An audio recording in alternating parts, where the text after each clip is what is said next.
어떤 구도죠? 자, 맞죠? A는 B와 C라는 도식을 사용을 해가지고 존재에 대해서 어떻게 정의를 내렸느냐? 인식의 주체로부터 독립되어 가지고 실체를 가지고 헛개비가 아니다라는 얘기예요. 실체를 가지고 존재하는 것, 실제를 가지고 있는 것. 이런 식으로 규정이 내려져 버렸어요. 자, 그랬더니 어떤 상황이 이제 나타나기 시작을 했습니까?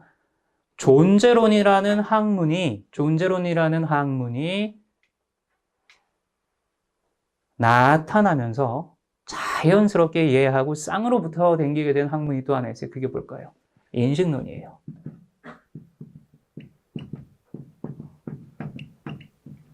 자, 쉽게 말씀드리자면 시간이 별로 없기 때문에 이와 같은 서양식 사고방식, 이분법적인 사고방식을 따르고 있는 상태에서는 존재와 인식은 상관이 없습니다. 존재론과 인식론은 분리가 돼버려요.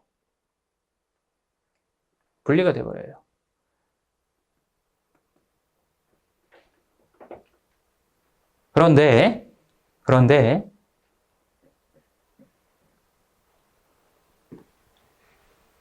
지구의 한쪽 끝, 그러니까 동양 쪽이죠. 주로 이제 동양 쪽, 오리엔탈이라고 불리는 그 동양 쪽에서 아주 수만 년 전 고대로부터 이어져 내려오는 인류의 정신 유산 안에서는 존재론과 인식론이 분리가 되지 않는 가르침이 있습니다. 그게 뭐예요? 비이원인 거예요. 분리예요. 자, 그렇다면은 우리가 익숙하게 지금 진리라고 받아들여서 사용을 하고 있는 독립된 실체로서의 존재를 규정하는 이 이론이 왜 틀렸는지를 한번 지금부터 알아볼게요. 자, 여러분, 아까 제가 말씀드렸죠? 무엇으로부터 분리되어 있더라고요? 인식의 주체. 인식의 주체로부터 독립되어 있습니다. 자, 이게 무슨 얘기냐? 자, 여러분들 눈앞에 예를 들어서 핸드폰이 하나씩 다 있죠? 핸드폰을 한번 봐보세요. 자, 그 핸드폰은 내가 얘를 바라보던, 내가 얘를 인식하던, 인식하지 않던 존재한다라고 이제 여기는 거예요. 아주 무의식안에서 너무나 당연하고 자연스럽게 그렇게 여기고 있는 겁니다. 딴 게 아니라.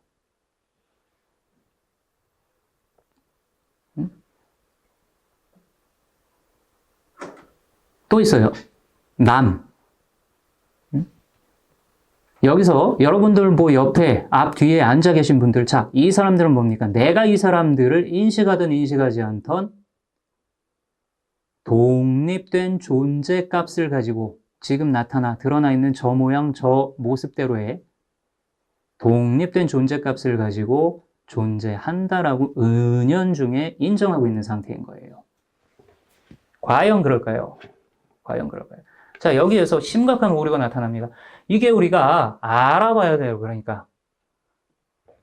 알아봐야 돼요. 이제까지 너무나 당연하게 이러한 패러다임, 사고방식을 쓰고 있었는데 이게 과연 진실인지를 알아보려는 시도는 없었다라는 거죠. 자, 여러분, 인간은 무엇을 통해서 알을 생성을 하죠? 인식을 통해서 알을 생성을 해요. 맞죠? 알미라는 게 결국 뭐예요? 인식작용으로 통해 가지고 나타나는 것이잖아요. 인식작용이랑 그러니까 알미랑 같은 거예요, 사실. 자, 그렇죠? 그런데 인식이 작용을 하려면 뭐가 있어야 돼요? 인식의 주체와 대상이 있어야 돼요. 뭔가 이상하지 않습니까? 아니, 인식을 통해서 알을 드러내는데 인식의 대상이 어떻게 인식의 주체로부터 독립돼서 존재할 수 있다는 것을 알 수가 있죠.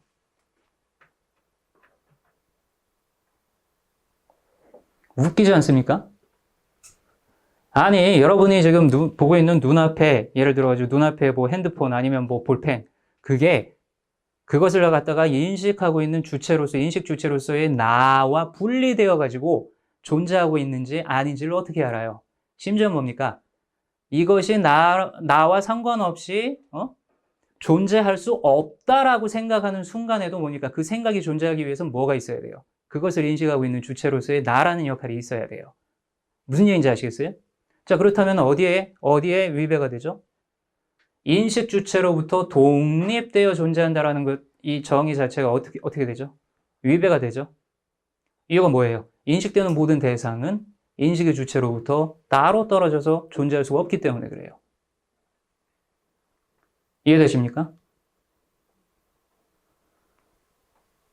자, 이 얘기는 뭐예요? 우리가 이제까지 불변의 사실이며 유일한 진실이라고 믿어왔었던 우리가 세상을 바라보는 관점이 뭐란 얘기입니까?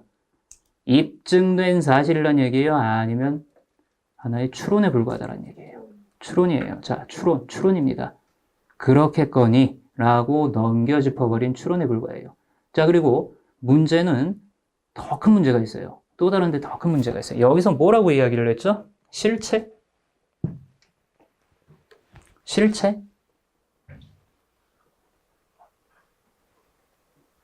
아니, 인식의 주체로부터 독립되어 고유한 존재값을 지니며 존재한다라고 이야기를 해도 문제가 큰데 이제는 뭡니까? 실체를 가지고서 있는 것을 존재라고 규정을 해버렸습니다. 실체. 자, 이것도 한번 알아보는 거예요. 이것도 한번 알아보는 거예요. 무엇이 돼도 좋으니까 손에다가 뭐 하나만 들어보세요. 볼펜이 돼도 좋고요. 자, 들어보세요. 여러분들이 손에 든 거 그것 있죠? 지금 보고 있잖아요. 만지면서 느껴지고 있죠? 인식하고 있죠? 무엇으로서 지금 인식하고 있습니까? 물질로서 인식하고 있죠. 만지작 해보세요. 너무나 당연하게 뭐예요? 현실이고 물질이죠? 그렇죠? 과연 그럴까요? 그런데 과연 그럴까요? 사실 이제 그게 그렇지 않다는 얘기입니다. 지금 제가 무슨 얘기를 하고 있는 거냐면요. 자, 여러분들이 손에 들고 계신 그 물질하고요. 어젯밤 여러분 꾸었던 꿈속에 나타난 돌멩이하고 같은 것이다라는 얘기예요. 그게 뭡니까? 여러분들이 물질이라고 여기고 있는 지금 이 순간 여러분들의 볼펜, 핸드폰, 뭐 물장 그 무엇이 되든지 간에 그게 뭐라는 얘기예요? 꿈속에 나타난 돌멩이와 같은 하나의 심상이라는 얘기예요. 정신적 이미지. 정신적 이미지.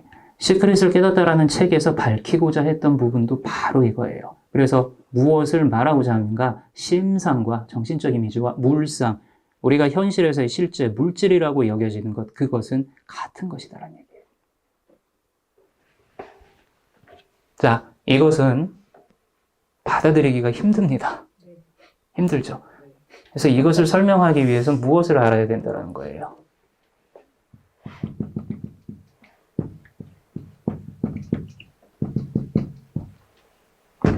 이 인식의 맹점을 알아야 된다는 것. 자, 간단합니다. 인식의 맹점. 지금 여러분들이 보고 계신 그것은 고정불변의 현재가 아니란 얘기예요. 단 한순간도 0.0000000001초라도 우리는 처음부터 끝까지 현재라고 부를 수 있는 시제를 절대로 체험할 수가 없어요.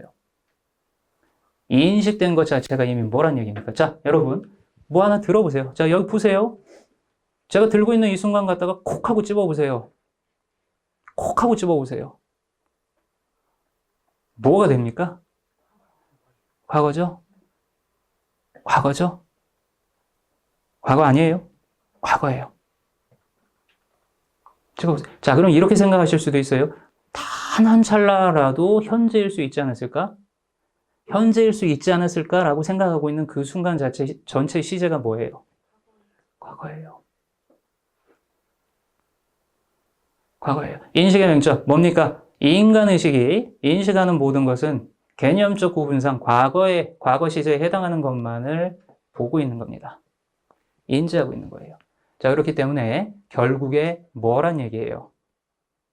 기억과 같은 형태의 심상이에요. 그래서 뭐라고 부릅니까? 잔상이라고 부릅니다. 잔상이라고 불러요. 자, 불교에서 밥 먹듯이 이야기를 하는 게 있죠. 심상과 물상은 같은 것이다. 우리가 물상이라고 여기는 것마저도 이름만 물상이지 개념적으로 물상이라는 개념이 붙었을 뿐이지 물질일 뿐이지 결국엔 걔도 뭐란 얘기예요? 예, 의식 안에 나타난 동일한 심상이란 얘기예요. 자, 그러면 이 두 부분을 종합을 해서 한번 살펴보세요. 이 인식의 주체로부터 독립되어 실체를 가지고 고유한 존재값으로서 존재할 수 있는 것. 두 가지 조건이 전부 다 어떻게 돼요? 다 깨져요. 다 깨집니다. 자, 그러니까 이제 어떻게 하면 돼요? 그만 고집을 꺾으시면 돼요. 물론 그 고집이 여러분들의 고집이 아니에요. 그걸 갖다 뭐라고 부르니까 습이라고 부릅니다.